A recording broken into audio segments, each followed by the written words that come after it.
Far beyond the tallest mountains and deeper than the quietest valleys lay a place no map had ever shown, a place known only in whispered legends and childhood dreams.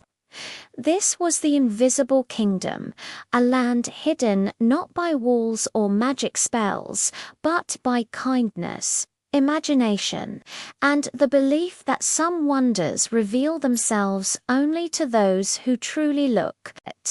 But no one from the outside world had seen it for many generations, until the day a boy named Arlo stumbled upon its secret.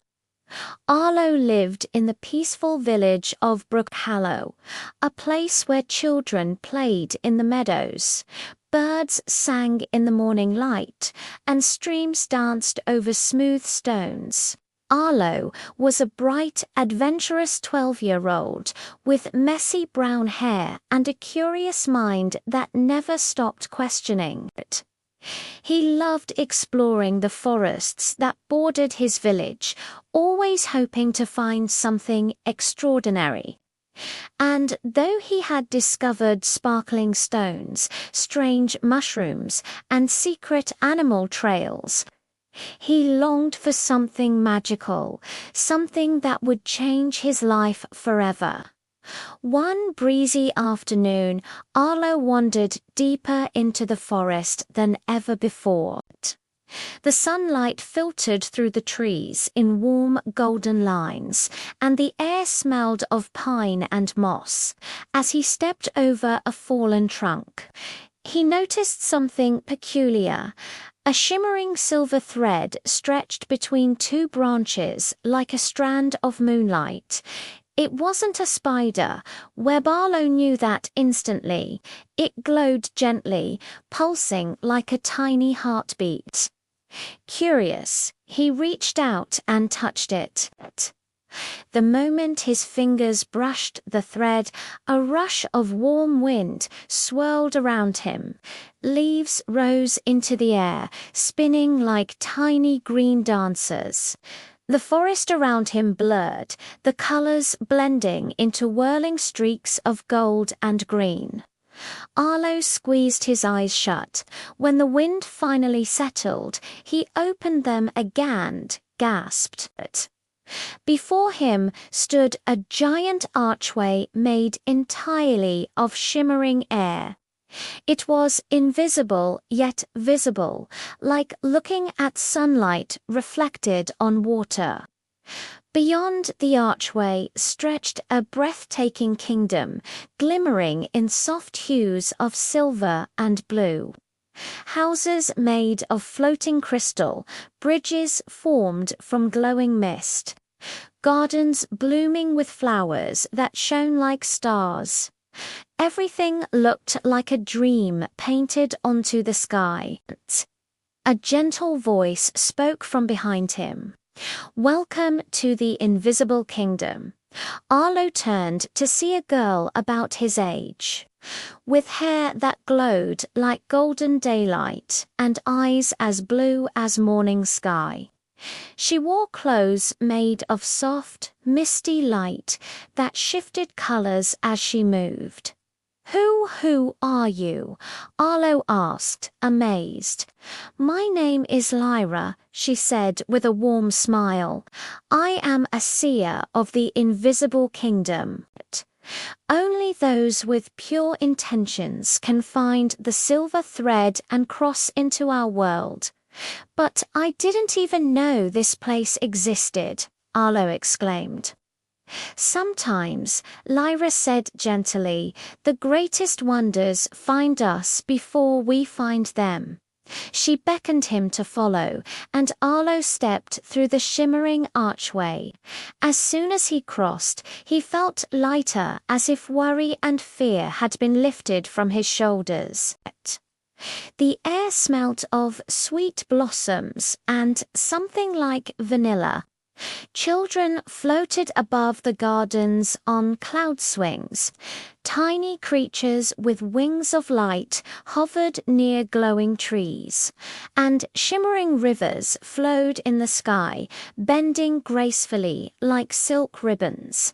Lyra guided Arlo along a path that sparkled under their feet.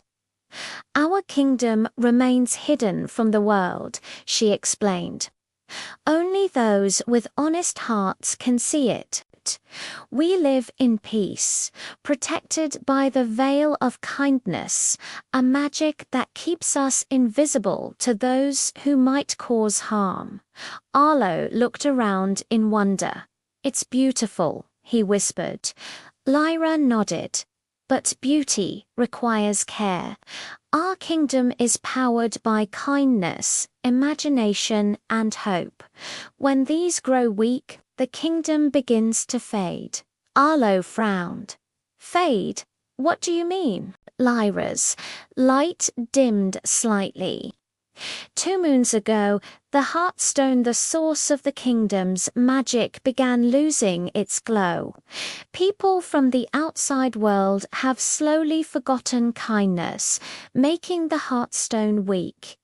If it stops glowing completely, the invisible kingdom will vanish forever. Arlo's heart tightened. "Can't you fix it?" Lyra shook her head. "Only someone from outside the kingdom can restore it. Someone whose kindness is real and unsought." Arlo blinked in surprise. "Me? But I'm just normal." Lyra smiled. "Kindness never feels extraordinary to the one who carries it." She led him to the Heartstone Tower, a tall spire rising from the center of the kingdom. Inside, a huge gem floated above a pedestal. Its once brilliant glow flickered like a candle in the wind. Lyra turned to Arlo. "Place your hand on the stone and think of the kindest moment you've ever lived." Arlo hesitated, then reached out. The stone felt warm under his palm. He closed his eyes and remembered the day he found a baby bird injured in the forest. He had cared for it for weeks until it could fly again. He remembered the joy he felt, not because he wanted praise, but because helping felt right. As the memory filled his heart, the stone warmed further, glowing brighter, then brighter still.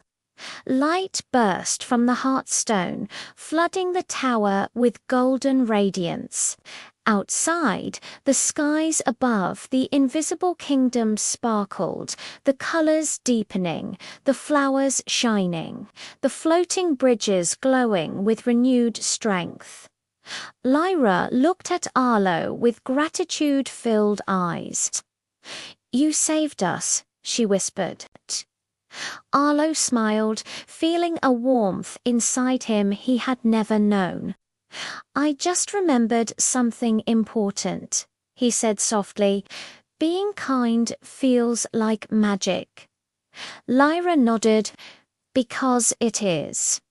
Suddenly, the silver thread reappeared behind Arlo, humming gently.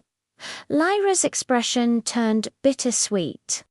"It is time for you to return to your world. But remember, whenever you choose kindness, you help our kingdom stay alive." Arlo stepped back slowly. "Will I see you again?" Lyra smiled. "If your heart leads you here, the invisible kingdom will always open its doors." With one last wave, Arlo touched the silver thread. The wind swirled again, colors blurred, and the forest of Brookhallow reappeared around him. Everything was just as it had been, yet Arlo felt different. He walked home with a new promise glowing inside him to always choose kindness, not just because it was right, but because somewhere, in a kingdom hidden beyond sight, his kindness kept the magic alive. The end.